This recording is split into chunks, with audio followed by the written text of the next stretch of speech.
Bismillahirrahmanirrahim. Today we are looking for the Shor theorem and its convergence. Basically, जो basic objective शोर theorem का ये होता है कि अगर हमारे पास ये डिफरेंस इक्वेशन के लिए होता है। शोर थ्योरम जो होता है वो डिफरेंस इक्वेशन के लिए हम यूज़ करते हैं। अच्छा, हमारे पास अगर हायर ऑर्डर डिफरेंस इक्वेशन आए और वो डिफरेंस इक्वेशन जो है थ्योरम यूज़ कब यूज़ करते हैं जब हमारे पास नंबर वन क्या कंडीशन होती है। नंबर वन हमारे पास क्या हो, हायर ऑर्डर डिफरेंस इक्वेशन आए नंबर वन, ये हमारे पास एक कंडीशन होनी चाहिए। नंबर सेकंड, हम इस हायर ऑर्डर कंडीशन के लिए हम क्या करते हैं, जो टाइम पाथ होता है कन्वर्जेंस, हम क्या करते हैं, डिटरमाइन करते हैं। हम डिटरमाइन करेंगे कन्वर्जेंस के लिए, कन्वर्जेंस, ठीक है जी। हम कन्वर्जेंस को चेक करेंगे और कन्वर्जेंस किसके लिए है, कन्वर्जेंस ऑफ टाइम पाथ, ठीक है। कि हम टाइम पाथ को चेक करेंगे कि हम क्या इसकी कन्वर्जेंस है या डाइवर्जेंस है। अच्छा, उसके बाद हम ये चेक करेंगे कि ये अप्रोच जो है ये क्वालिटेटिव है या क्वांटिटेटिव है, हम ये चेक करते हैं। तो basically without having to struggle with its actual quantitative solution, हम क्या करते हैं, हम इसके लिए क्वालिटेटिव अप्रोच यूज़ करते हैं। क्वालिटेटिव अप्रोच हम यूज़ करेंगे, ठीक है। और जो मेन कंसर्न होता है चौथे नंबर पर, हम क्या करेंगे, इसके लिए हमारे पास कंडीशन कौन सी होती है, सफिशेंट एंड नेसेसरी, या यूँ कह ले आप नेसेसरी एंड सफिशेंट कंडीशन का होना लाजमी है। और कब होता है, इफ़ एंड ओनली इफ़, ठीक है, लेस देन वन आ जाए। एब्सोल्यूट वैल्यू, मैं अगेन कह रहा हूँ, अगर एब्सोल्यूट वैल्यू, अगर इफ़ एंड ओनली इफ़, अगर जो है वो डिफरेंस इक्वेशन की अगर हम कंडीशन को चेक करें और वो लेस देन वन आ जाए, तो फिर हम कहते हैं, फिर हम किस लिए हम क्या करते हैं, हम शोर थ्योरम यूज़ करते हैं। और बेसिकली शोर थ्योरम होता क्या है, ये देखें, ये मेरे पास शोर थ्योरम है, delta one delta two up to so on delta N, हम इसको यूटिलाइज करते हैं शोर थ्योरम के लिए। और कब यूज़ करते हैं, हमारे पास इक्वेशन कौन सी होती है, ए एन ए नॉट आएगी, बी एन आएगी, plus a one b n minus one आएगी, plus a two b n minus two आएगी, प्लस सो ऑन आएगी, और प्लस लास्ट पे ए एन आ जाएगा, और फिर ए एन माइनस वन और बी की पावर जो है वो बी आ जाएगी इक्वल टू ज़ीरो। अगर तो ये मेरे पास आ जाए इक्वेशन, ये देखें, ये मेरे पास डिफरेंस इक्वेशन आ जाए, ठीक है। तो इस डिफरेंस इक्वेशन को हम क्या करते हैं, हम डिटर्मिनेंट की फॉर्म में, यानी शोर थ्योरम हम यूज़ कर लेते हैं। अच्छा, अब इस शोर थ्योरम के अंदर हम क्या करते हैं, हर जो शोर थ्योरम होगा, यानी डेल्टा वन डेल्टा टू है, इसकी वैल्यू, इसका जो आंसर होगा वो लेस देन वन होना चाहिए। ये इसकी नेसेसरी और सफिशिएंट कंडीशन है, ठीक है। और ये देखें, ये डिटर्मिनेंट है डेल्टा टू का, तो इसका सब डिटर्मिनेंट जो है ये सब डिटर्मिनेंट की फॉर्म में दिया हुआ है, ये देखें, ये सब डिटर्मिनेंट है। तो बेसिकली हमें क्या करना है, हमें ये कंडीशंस चेक करनी है, और चेक करने के बाद ये बताना है कि इसकी वैल्यू जो है वो लेस देन वन है या ग्रेटर देन। अगर लेस देन वन आ जाए तो फिर ये इसकी नेसेसरी और सफिशिएंट कंडीशन कहलाएगी। तो हम फिर हम इसको कन्वर्जेंस का नाम दे देंगे कि ये कन्वर्ज हो रही है। तो हम इस तरह से अपना टाइम पाथ जो है वो इजीली सॉल्व कर सकते हैं। अब देखें, ये मेरे पास एक क्वेश्चन, मैंने इसको लिखा है और हमने इसको शोर थ्योरम के जरिए हमने इसको सॉल्व करना है। अब अगर मैं ये जो इक्वेशन दी हुई है, अगर मैं ये चेक करूं तो यहाँ पे इसका कोफिशिएंट वन दिया हुआ है, इसका मतलब ए नॉट मेरे पास कितना आ जाएगा, ए नॉट मेरे पास कितना आ जाएगा, वन आ जाएगा। यहाँ coefficient one one by two दिया हुआ, इसका मतलब ए वन मेरे पास वन बाई टू आ जाएगा, और ए टू मेरे पास क्या आ जाएगा, माइनस वन अपॉन टू। इसका मतलब मेरे पास इनका मतलब ये है कि n जो है वो मैक्सिमम है, वो 2 है। n जो है वो मैक्सिमम है, वो 2। अच्छा, अब हमने क्या करना है, हमने डिटर्मिनेंट्स निकालने। सबसे पहले डेल वन हम निकालेंगे। डेल वन क्या आएगा, ए नॉट आएगा। फिर A2 आएगा, यहाँ पे भी A2 आएगा और A0 आएगा। क्योंकि अगर देखें तो जनरल फार्मूले में यहाँ पे देखें AN लिखा हुआ है और n की तादाद हमारे पास कितनी है, 2 है मैक्सिमम। तो इसलिए हमने यहाँ पे इन की जगह हमने क्या कर दिया है, 2 लिख दिया। अच्छा, अब इसको आप इवेलुएट करें, ज़रा वैल्यू पुट करें। A0 क्या आया, 1। A2 मेरे पास क्या आया, -1/2। ये भी -1/2 और A0 अगेन मेरे पास 1 आया। अब आप इसका डिटर्मिनेंट सॉल्व कर लें। डिटर्मिनेंट क्या आएगा, 1 - 1/4, तो ये आ जाएगा 3/4। वैल्यू लेस देन 1 चाहिए, जो कि इसकी नेसेसरी और सफिशिएंट कंडीशन होगी।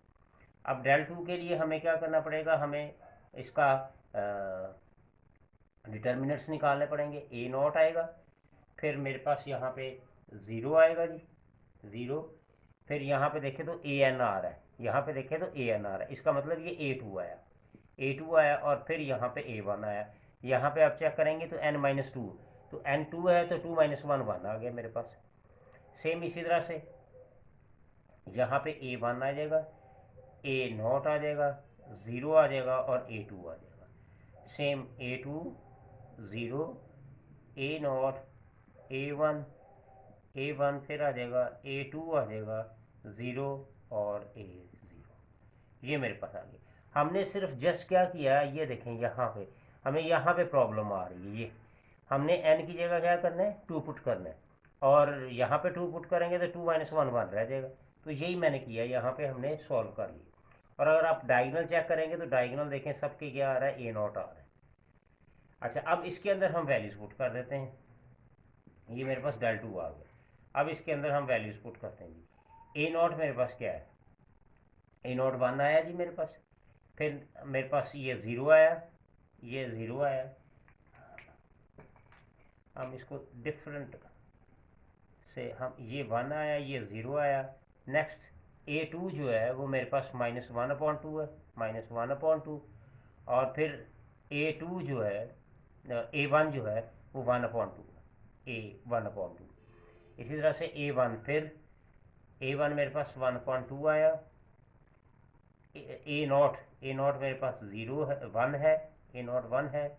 फिर ये 0 आ गया और ये A2 मेरे पास कितना है, -1/2 आया। फिर A2 मेरे पास -1/2 आया, फिर 0 आ गया। फिर A0 1 आया, फिर A1 जो है 1/2 आया। नेक्स्ट A1 जो है अगेन मेरे पास A1 जो है वो 1/2 आया। A2 जो है वो मेरे पास -1/2 आया है, 0 वैसे लिख देंगे, और A0 जो है वो 1 आया। तो ये मेरे पास आ गया जी, इसका डिटर्मिनेंट आ गया। ठीक है, अब हम इसको क्या करते हैं, हम इसको अब इवेलुएट कर लेते हैं और ये चेक करते हैं कि ये इसकी कंडीशन जो है वो नेसेसरी और सफिशिएंट कंडीशन जो है वो अप्लाई हो रही है। तो 4x4 के ज़रिए को जो है वो हम रो या कॉलम ऑपरेशन से सॉल्व करते हैं। अच्छा, अब हमने ये इस तरह से सॉल्व करना है कि जिसमें मैक्सिमम ज़ीरो है ना, हमने उसको सॉल्व करना है। ये देखें, इस कॉलम के अंदर मैक्सिमम ज़ीरो और इस कॉलम के अंदर मैक्सिमम ज़ीरो है, यानी 2 ज़ीरो इसमें आ रही हैं, 2 ज़ीरो इसमें आ रही हैं, ताकि हमें डिटर्मिनल लेना ईजी हो जाए। तो मैं इस कॉलम के ज़रिए डिटर्मिनल लूँगा, तो ताकि ये 0 0 जो है वो इवेल्युएट करना ईजी हो जाए। तो चले मैं इसको ज़रा इवेल्युएट करता हूँ, डेल 2 को। तो ये क्या आ जाएगा, देखिए मैं इसको सॉल्व करना है, तो मैं क्या करूँगा, इस पूरी रो को छोड़ दूँगा और इस पूरे कॉलम को छोड़ दूँगा। तो ये -1/2 लिखा, -1/2, और पीछे मेरे पास डिटर्मिनेंट क्या बचा, ये देखिए मैंने पूरा कॉलम छोड़ देना। तो ये 1/2, फिर -1/2 और 1/2। फिर इसी तरह से ये 1 आ जाएगा, ये 0 आ जाएगा और ये -1/2। मैंने ये सारा ये यूँ इस तरह छोड़ना है जी, यूँ इस तरह। ठीक है, बाकी मेरे पास जो रह गया वो मैं लिख रहा हूँ, -1/2, फिर 1/2 और 1। तो ये मेरे पास आ गया जी कि मैंने इस कॉलम को सॉल्व करना है। ठीक है, फिर यहाँ पे देखें ये आ रहा है 1, ये तो 2 0 है ना, इनको तो हमने छोड़ देना है। तो यहाँ पे ये 0 आ रहा है, तो यहाँ पे हम जब लिखेंगे तो +1 इंटू, फिर हम ये पूरा इसी तरह से ये पूरा कॉलम छोड़ेंगे। अब हम ये पूरी रो छोड़ेंगे। अब ये पूरी रो, ये वाली, ये देखें, ये मैं स्क्वायर की फॉर्म में ये रो बना रहा हूँ, ये छोड़ेंगे। अब बाकी सारी लिखेंगे, जैसे ये 1 है, ये 1/2 है, और ये 1/2 है। इसी तरह से ये 0 लिखेंगे, फिर 1 लिखेंगे, फिर -1/2 लिखेंगे, फिर 1/2 लिखेंगे, -1/2 लिखेंगे, और फिर 1 लिखेंगे। तो ये है जी मेरे पास कंडीशन के जिसको हमने सब डिटर्मिनेंट्स हमने निकाल ली। अब इसको सिंपल आप डिटर्मिनेंट की फॉर्म में जैसे हम करते हैं वैसे आप सॉल्व कर लें। ये मेरे पास आ गया जी। हम क्या करते हैं फिर अगेन, ये फर्स्ट रो और फर्स्ट कॉलम छोड़ देते हैं, जैसे हम सिंपल डिटर्मिनेंट्स सॉल्व करते हैं तो वैसे ही हम जी ये डिटर्मिनेंट सॉल्व करेंगे। सो ये नेक्स्ट आ गया 1/2 इंटू, इसको इससे मल्टीप्लाई करेंगे, और ये आपको आता है, तो ये 1/4 आ जाएगा, माइनस आएगा, यानी कि ये फर्स्ट ये सेकंड कॉलम आएगा, और ये फर्स्ट रो छोड़ेंगे, तो मेरे पास आ जाएगा जी ये -1/2 -1/4 आ जाएगा। और इसी तरह से -1/2, यानी ये पूरा कॉलम छोड़ेंगे और ये पूरा रो छोड़ेंगे, तो ये आ जाएगा 1/4 और -0 आ जाएगा। तो ये सॉल्व हो जाएगा। अब इसी तरह से ये 1 ले लें, और इसको आप इसी तरह से आप इसको इवेलुएट करें जी। अब आप इसको इवेलुएट करेंगे तो ये अगेन 1 आ रहा है, ठीक है। तो ये 1 यानी कि फर्स्ट कॉलम और फर्स्ट रो छोड़ेंगे, तो ये -1/4 आ जाएगा। ये 0 है तो ये 0 छोड़ देंगे, 0 से जो भी करेंगे तो वो मल्टीप्लाई या ऐड करेंगे तो वो 0 ही आएगा। नेक्स्ट मेरे पास 1/2 आ रहा है। अब इसमें ये कॉलम छोड़ेंगे, ये कॉलम छोड़ देंगे, और ये पूरी रो छोड़ देंगे, तो ये मेरे पास आ जाएगा -1/4। ये क्या आ जाएगा जी, -1/4 आ जाएगा, और मेरे पास आ जाएगा जी -1/2। तो ये यहाँ तक हमने इसका क्या किया, हमने डिटर्मिनेंट सब डिटर्मिनेंट जो है वो इसका इवेलुएट कर लिया। अच्छा जी, अब इसको मज़ीद आप देखें, ये -1/2 वैसे ही आ जाएगा, इसको इससे मल्टीप्लाई करेंगे तो 1/8 आएगा। इसको हम सिंपल जब सॉल्व करेंगे तो ये मेरे पास आ जाएगा +3/4 आ जाएगा, और जब इसको सॉल्व करेंगे तो -1/8 आ जाएगा, +1। अब इसी तरह से जब इसको सॉल्व करेंगे, ये वैल्यूएट करेंगे तो 3/4 आएगा, 3/4, ये चूँकि 0 है तो 0 ही रहेगा। और नेक्स्ट इसको जब वैल्यूएट करेंगे तो ये मेरे पास आएगा 3/8 आ जाएगा। अच्छा जी, नेक्स्ट मेरे पास जो है, जब हम इनको सबको इवेलुएट करेंगे, यानी कि ये सारा इवेलुएट करेंगे तो ये -1/2 वैसे लिखेंगे, इसको इवेलुएट करेंगे तो ये मेरे पास आ जाएगा 3/4 +1 इंटू 3/8 आ जाएगा। नेक्स्ट ये अब ये बन जाएगा -3/8, और ये बन जाएगा +3/8, इसका मतलब ये 0 आ जाएगा। अब ये देखें, ये 0 आ गया, ठीक है। 0 आ जाए या लेस देन 0 आ जाए तो टाइम पाथ क्या आएगा, कन्वर्जेंट आ जाएगा, कन्वर्जेंट आ जाएगा, ठीक है जी। यानी कि ये कंडीशन जो है 0 या 0 से लेस आनी चाहिए एब्सोल्यूट वैल्यू, तो फिर ये पाथ जो है वो कन्वर्जेंट होगा। अब ये हमने Δ2 जब हमने निकाला शोर थ्योरम के जरिए, तो इसका आंसर जो है वो क्या आया, कन्वर्ज आ गया जी। अब इसी का एक और हम इसका पार्ट कर लगे, सेकंड पार्ट करने लगे। ये देखें, वाई हमें दिया हुआ है y t+2, इसका मतलब है कि ये a यहाँ पे कोफिशिएंट जो है वो 0 है, a0 मेरे पास क्या आ गया, 1 आ गया, सॉरी। यहाँ पे t+1 नहीं है, यहाँ पे तो t+ नहीं है, इसका मतलब a1 जो है वो मेरे पास 0 आ गया, और a2 मेरे पास आ गया -1/9, ये मेरे पास आ गया। अब सेम उसी तरह से चूँकि n की तादाद अगेन मेरे पास 2 है, n की तादाद अगेन मेरे पास 2 है, ठीक है जी, क्योंकि सेकंड ऑर्डर डिफरेंस इक्वेशन है तो n मेरे पास 2 ही रहेगा। अच्छा, अब सेम उसी तरह से हम सबसे पहले Δ1 निकालते हैं, डेल वन मेरे पास ये देखें, ये गिवन है हमारे पास, ए नॉट है, फिर हमारे पास ए टू आ जाएगा, चूँकि एन की तादाद हम 2 लिखेंगे तो अगेन 2 लिखेंगे, ए टू आ गया और ए नॉट आ गया। इसके अंदर वैल्यूज पुट करें आप, ए नॉट की वैल्यू 1 आ गई, ए टू की वैल्यू -1/9 आ गया, -1/9, और ए नॉट की वैल्यू 1 आ गई। तो इसको आप सॉल्व किया तो ये 1 आ गया, -1/81 आ गया। तो इसको मज़ीद सॉल्व करेंगे तो ये क्या आ जाएगा, 80/81 आ गया। तो अगेन ये मेरे पास पॉजिटिव है, ठीक है जी। अगेन मेरे पास ये पॉजिटिव आया, लेस देन 1 नहीं आया, यानी 1 से 0 पॉइंट समथिंग है, लेस देन 1 ही है। सॉरी, मेरा ख्याल पिछले पार्ट के अंदर हम डेल 1 की भी वैल्यू जो है वो चेक नहीं कर सके, वो भी लेस देन 1 ही है, ठीक है। तो जो पिछला पार्ट था उसके अंदर गालबन वो मेरे पास आंसर जो था वो ग्रेटर देन 0 तो था, लेकिन लेस देन 1 था वो, ये भी लेस देन 1 ही है, लेस देन 1 है। अच्छा जी, अब हमें क्या करना पड़ेगा, डेल 2 निकालना पड़ेगा। डेल 2 के लिए सेम उसी तरह से फार्मूला हम पहले अडॉप्ट करेंगे, ए नॉट है, फिर 0 है, ए टू है, ए वन है। सेम इसी तरह से यहाँ पे ए वन आएगा, ए नॉट आएगा, 0 a two, a two 0, a naught a one, a one a two 0 a naught. मैंने बिल्कुल सेम इसी प्रोसीजर को अडॉप्ट करते हुए मैंने डेल 2 निकाल लिया। अब हमें क्या करना पड़ेगा, इसके अंदर वैल्यूज पुट करनी पड़ेंगी। चले जी, हम इसके अंदर वैल्यूज पुट करते हैं। ए नॉट 1 आ गए, फिर नेक्स्ट 0 आ गया, ए टू मेरे पास -1/9 है, -1/9 है, ए वन जो है वो 0 है, ए वन जो है वो 0 है। नेक्स्ट मेरे पास आ गया जी 0 1 0 -1/9, फिर -1/9 आ गया, 0 1 0, एंड लास्टली 0 -1/9 0 एंड 1। तो ये मेरे पास आ गया। अब हमने क्या चेक करना है, हमने ये चेक करना है कि मैक्सिमम ज़ीरोज़ कहाँ आ रहा है, किसको हम इवेलुएट कर सकते हैं। ये देखो हर एक के अंदर ही ये आ रही हैं, 2 2 ज़ीरोज़ आ रही हैं। तो आप जिसको चाहें आप इसको सॉल्व कर सकते हैं।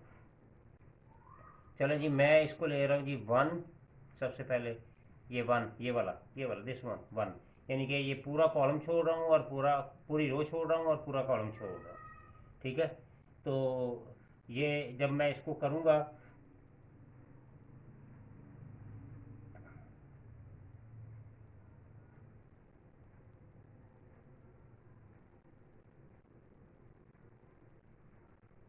नहीं जी, हम इवेलुएट करने, यहाँ पे इवेलुएट लिख देता हूँ जी, इवेलुएट।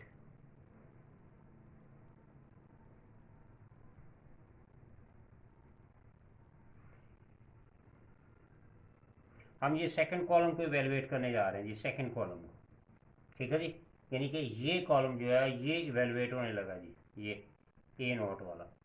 तो 0 है, देखेंगे ये 0 है, और ये तो रो है ही है, ठीक है। और कॉलम मेरे पास कौन सा आ रहा है, ये, यानी कि ये इस जगह पे इसका एलिमेंट का क्या है, A12, first row second column, first row second column, फिर +1।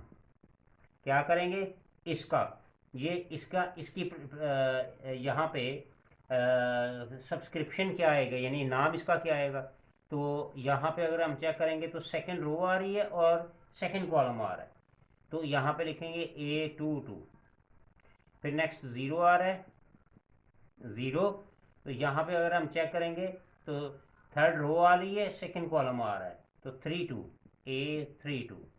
फिर नेक्स्ट ये -1/9 आया, -1/9, तो ये थर्ड रो आई, फोर्थ रो आई है और सेकंड कॉलम है, तो फोर्थ रो क्या आई है, A4 आ गया, A42 आ गया, A4। यानी हमने इनको अब इवेलुएट करना है।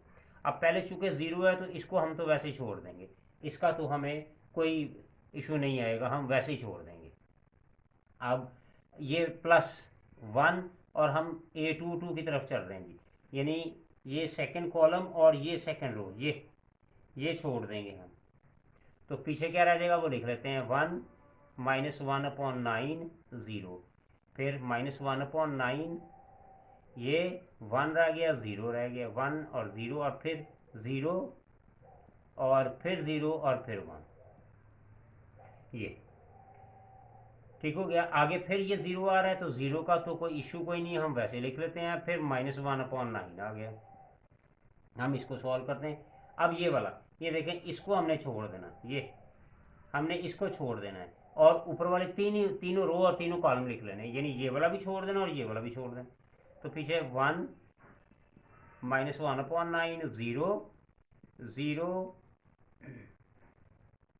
0 1/9 और -1/9 1 और 0। तो ये मेरे पास आ गया जी, ठीक है जी। इसको हमने सॉल्व करना है। अच्छा, जब हम इसको अब इवेलुएट करेंगे तो ये तो 0 ख़त्म हो गया, ये 1 रह गया। अब इसका आप सब डिटर्मिनेंट आप सॉल्व करेंगे, तो मैं ये डायरेक्टली ज़रा सॉल्व करने लगा हूँ। 1 -0 आ जाएगा और +1/9 +1/9 आ जाएगा और -1/9 आ जाएगा और -0 आ जाएगा, ठीक है जी। प्लस फिर आगे 0 आ जाएगा, ये 0 आ रहा है तो लिखने की ज़रूरत नहीं है, ये 0 भी छोड़ दिया, -1/9 आ गया, फिर 1। अब ये फर्स्ट रो और फर्स्ट कॉलम छोड़ देना, तो 0 + 1/9 आएगा, +1/9 आ गया, तो ये 0 -1/81 आ गया, फिर आगे 0 आ गया। चलें जी, इसको हमने इवेलुएट कर दिया। अब हमने इसको सिंपल सॉल्व करना है जी हमने। अब जब हम इसको सिंपल सॉल्व करेंगे तो ये 1, ये क्या रह जाएगा, ये 1 रह जाएगा, ये मेरे पास -1/81 आ जाएगा और ये फिर 0 आ जाएगा, -1/9, ये क्या आ जाएगा, 1/9 आ जाएगा, ये 1/9 और ये माइनस आ जाएगा, ये तकरीबन जी 1/729 आ जाएगा, -1/729 और फिर आगे नेक्स्ट 0 आ जाएगा, ये मेरे पास आ जाएगा। तो इसको सॉल्व करेंगे तो ये आ जाएगा 80/81 आ जाएगा, और जब इसको सॉल्व करेंगे 80/65 61 आ जाएगा। मज़ीद सिंप्लीफाई करेंगे तो ये 6400 एंड 6561 आएगा। तो ये जो है, ये फिर जो है वो लेस देन 1 है, लेस देन 1 है। तो क्या होगा, टाइम पाथ क्या होगा, वो कन्वर्जेंट होगा, कन्वर्जेंट टाइम पाथ क्या हो जाएगा, वो कन्वर्जेंट है, यानी कि लेस देन 1 होना चाहिए लाजमी, 0 नहीं, 0 का कंडीशन नहीं है, लेस देन 1 होना चाहिए, 1 से लेस होना चाहिए, तो ये कन्वर्जेंट केस कहलाता है।